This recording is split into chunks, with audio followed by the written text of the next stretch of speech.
He told me that he killed him. I was scared. I don't know what to do. Telling me a damn lie when I know different. Be honest. Help yourself, girl. Crime always leaves traces not only in physical evidence, but also in the psychology and lives of those involved. The case of Deborah Leanne Burge is a testament to the complexity of moral factors, greed, and deceit in human relationships. A planned robbery that led to a tragic death not only shocked the local community in Florida, but also raised many questions about justice, personal responsibility, and fairness in legal judgments.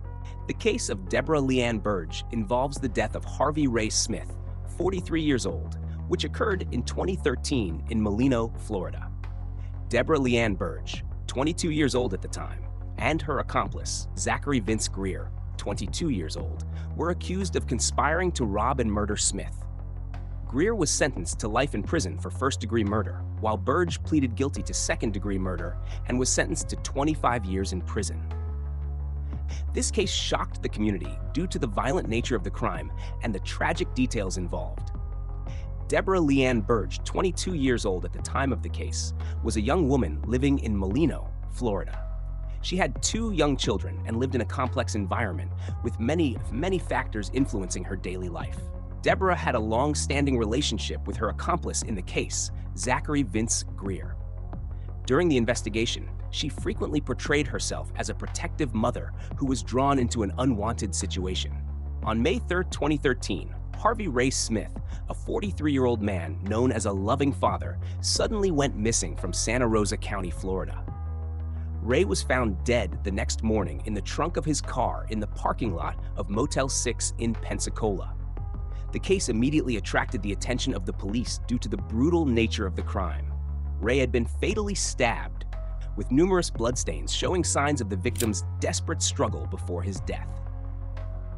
The case began with a call and text message from Deborah Leanne Burge to Harvey Ray Smith, a middle-aged man living in Florida. Ray was a devoted father, loved by his friends and family for his dedication. When he received the invitation from Deborah, an acquaintance from before, Ray had no suspicion and quickly agreed to visit her home in Molino. However, this invitation did not come from goodwill, but was part of a criminal plot. Deborah and her boyfriend, Zachary Vince Greer, secretly planned to lure Ray to her home to carry out a robbery. In Ray's eyes, Deborah was an acquaintance in need of help. In Deborah and Zachary's eyes, he was the target to be exploited. Be honest. Help yourself, girl. You got an opportunity to tell the truth and help yourself, and you'd rather sit here and lie to me. To tell the truth, get it off your chest or what? The main events of the case, an outing turned into a tragedy. When Ray arrived at Deborah's house, he was asked to drive her and Zachary to buy some items. This was the first step to lower the victim's guard. The trip gave Zachary the opportunity to survey Ray's belongings and solidify Ray's trust in Deborah. When the 3 returned to the house, things quickly spiraled out of control. Deborah made an excuse to go inside to check on her children, leaving Ray and Zachary outside. At this point, Zachary attacked Ray with a sharp weapon, fatally stabbing him in the chest. Ray died instantly from the wound, which caused significant damage to his heart. The night this happened, out there at the end of the road, what were you wearing? In the washing machine. He made me put all the clothes in the washing machine in the house. He told me that if I didn't listen, then I'd be staring at the same walls he'd be staring at, the same cement walls he'd be. You go by Deborah or Leanne? Leanne. Leanne. What you gotta understand is, and we're gonna work through this, but we're just gonna slow down. We're gonna take it step by step and just answer a couple more questions, okay? Look. After the murder, Deborah and Zachary quickly moved Ray's body into the trunk of the car. They drove to Motel 6, rented a room to stay overnight. These actions not only showed their coldness, but also demonstrated the couple's organization and calculation in handling the crime scene. The Mercedes was left in the parking lot while Deborah and Zachary continued to flee. Ray's death marked a crucial turning point in the case. Instead of calling the police, Deborah and Zachary began to cover up the crime. Zachary cleaned the blood from the car and his body, while Deborah helped clean the scene.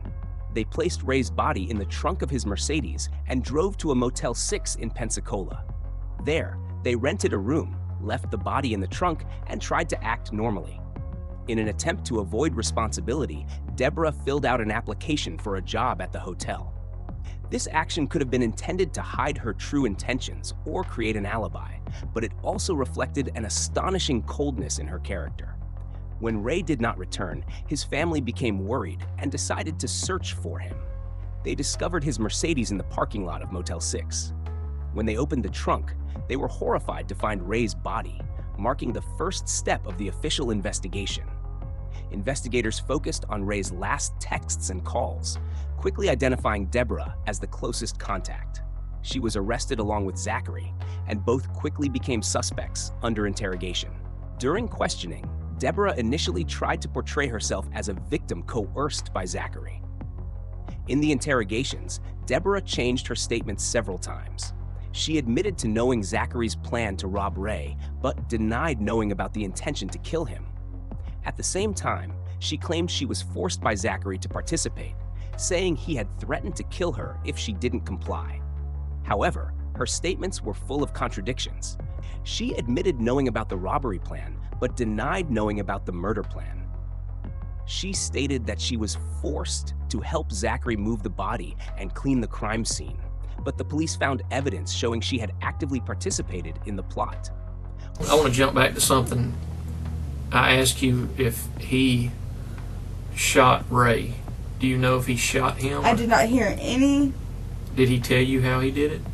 No, he didn't. I didn't ask questions. Did you see a gun, a baseball bat, a wrench, a knife, a screwdriver? I did not see anything. Okay.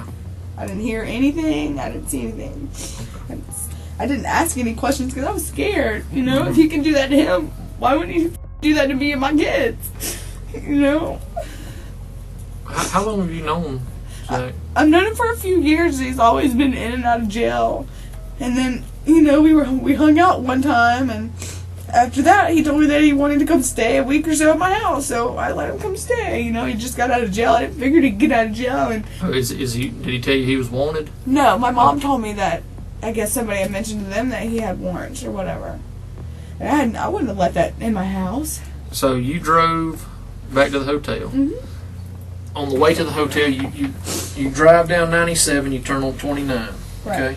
You said you went a little bit past the Tom Thumb, and then he threw A laptop and his cell phone out on the passenger side.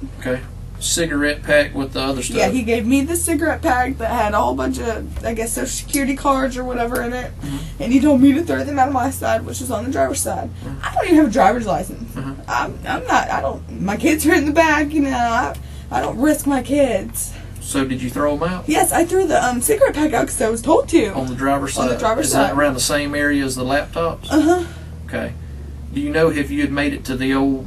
Do you know if you had made it to any of that little restaurant that's on the right yet? Down the hill? I'm not sure. Okay. I was paying straight. I wasn't even conversating. I was really scared. I was just looking straight in front of me. If you asked me to do something, I did it. Mm-hmm. You know. Okay. You're driving down 29. Okay. Tell me the route you took.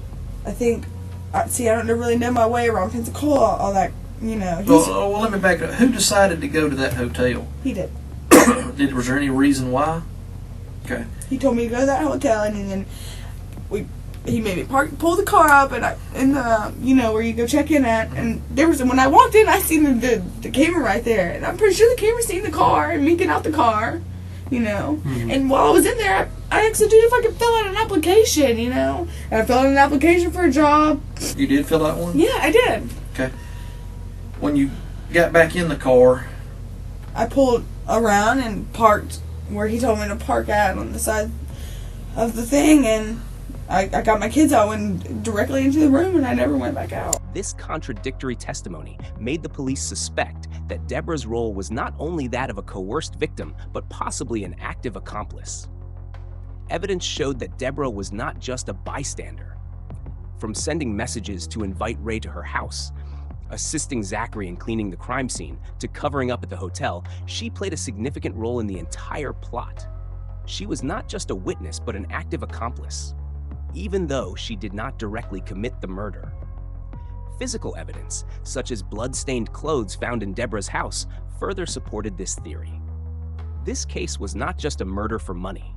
It is a testament to greed and deceit disguised by familiarity and trust. Deborah, playing the role of the bait, exploited her relationship with Ray to lure him into a deadly trap. Meanwhile, Zachary was the one who carried out the crime with cold and brutal intent. The combination of Deborah and Zachary reflects a dangerous alliance, with both committing reprehensible acts. However, the case also raises the question of whether Deborah was truly coerced, or if she exploited the situation to minimize her role in the crime.